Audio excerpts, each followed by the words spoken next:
Throughout history, empires have often fallen victim to overreach, stretching themselves too thin in an attempt to manage too many challenges across distant regions.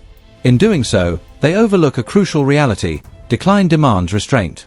Powers that once operated with global reach eventually find they can no longer sustain that scope of influence. The United States appears to be following a similar trajectory of decline, echoing the path of the British Empire. From Korea and Vietnam to Afghanistan and more recent interventions, the US has repeatedly struggled to secure lasting outcomes. These military failures reflect more than tactical missteps; they reveal the growing limitations of a power in retreat. A clear sign of America's decline is the diminishing role of the US dollar in the global economy. Once considered more reliable than gold by central banks worldwide, the dollar now makes up only about half of global currency reserves, a marked decrease. More and more international trade is being conducted in alternative currencies such as the euro, Japanese yen, and Chinese yuan.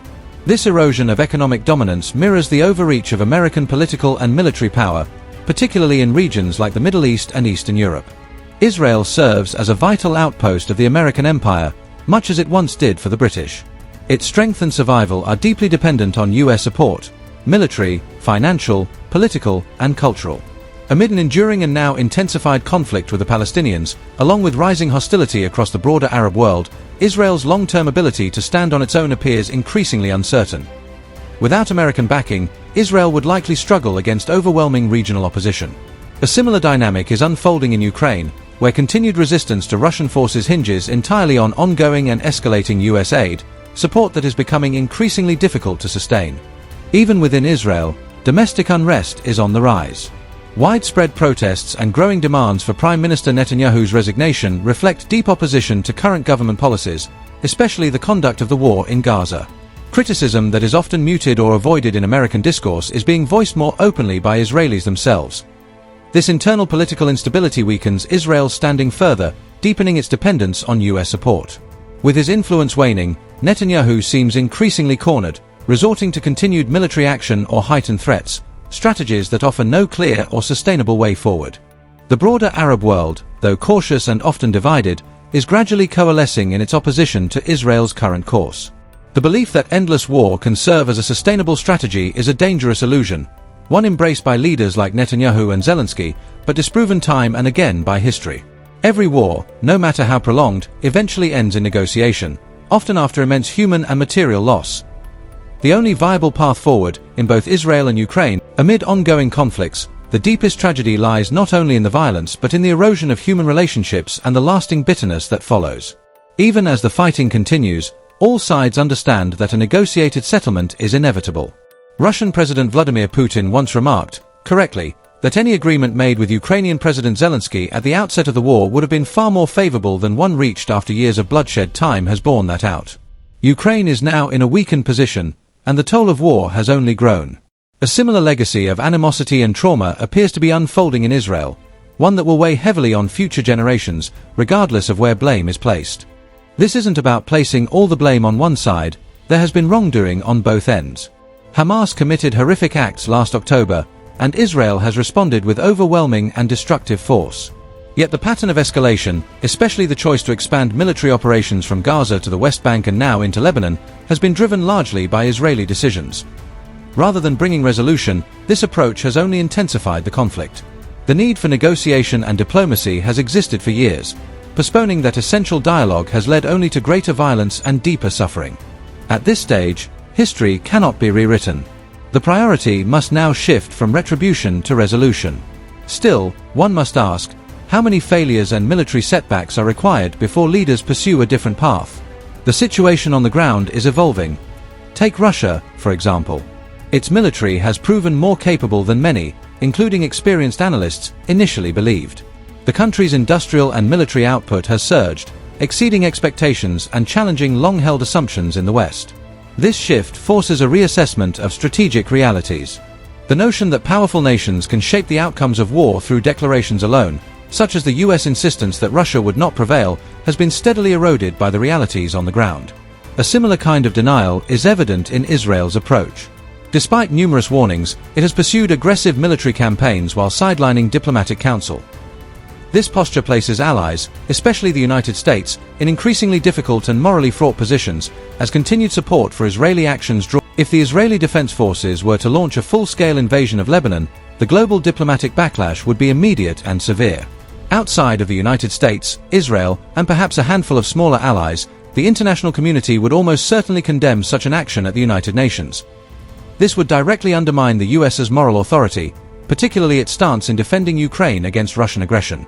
How can Washington denounce one nation's invasion while simultaneously supplying arms for another's? This contradiction places the United States in a deepening dilemma, eroding both its credibility and its global influence.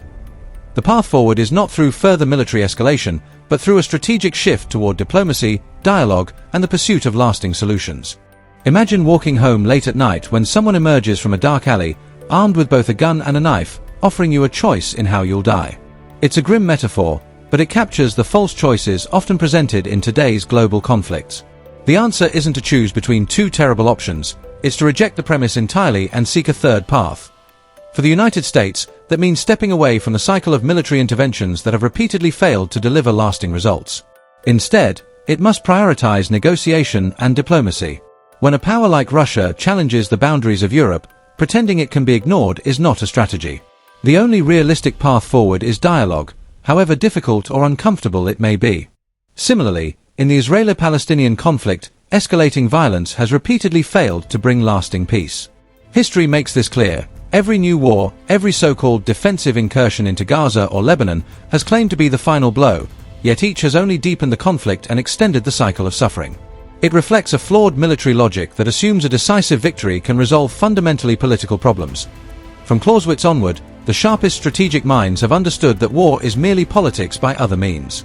But when war consistently fails to deliver political stability, continuing down that path is not just ineffective, it becomes a dangerous delusion. The notion that more violence will somehow lead to peace disregards the hard lessons of history. Israel's past invasions of Lebanon and repeated military operations in Palestinian territories have never addressed the root causes of the conflict, they have only intensified them. To believe that yet another round of force will succeed where all previous efforts have failed is to ignore the profound political, regional, and global changes now underway. Arab nations, once fragmented and relatively weak, are gaining both economic and geopolitical clout. Their increasing involvement in alliances like BRICS signals a shift in global power dynamics. In this changing landscape, Israel risks further isolating itself, pursuing a strategy that no longer aligns with the emerging international order. The notion that Israel can confront the entire region through military force is a dangerous illusion. With its economy already under significant strain, ongoing conflict will only hasten its decline. Even if a military operation is declared a victory, the long-term economic and social consequences would be severe and destabilizing. Israel is on a path toward economic deterioration, driven in part by the broader political crisis under Netanyahu's far-right leadership. The idea that violence can succeed where politics has failed is not just misguided, it's a self-defeating strategy. Recognizing this reality is essential if there is to be any hope for a more stable and sustainable future. Around the world, a quiet but unmistakable transformation is underway, the rise of a multipolar global order. The United States no longer holds uncontested dominance in economic or political spheres.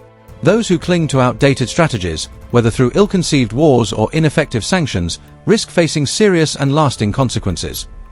The war in Ukraine, along with the policy missteps surrounding it, illustrates the danger of relying on obsolete assumptions. What's needed now is a fresh approach, one rooted in diplomacy, realism, and a clear-eyed recognition of the shifting balance of power. Ignoring this new global reality will only lead to further mistakes and escalating crises.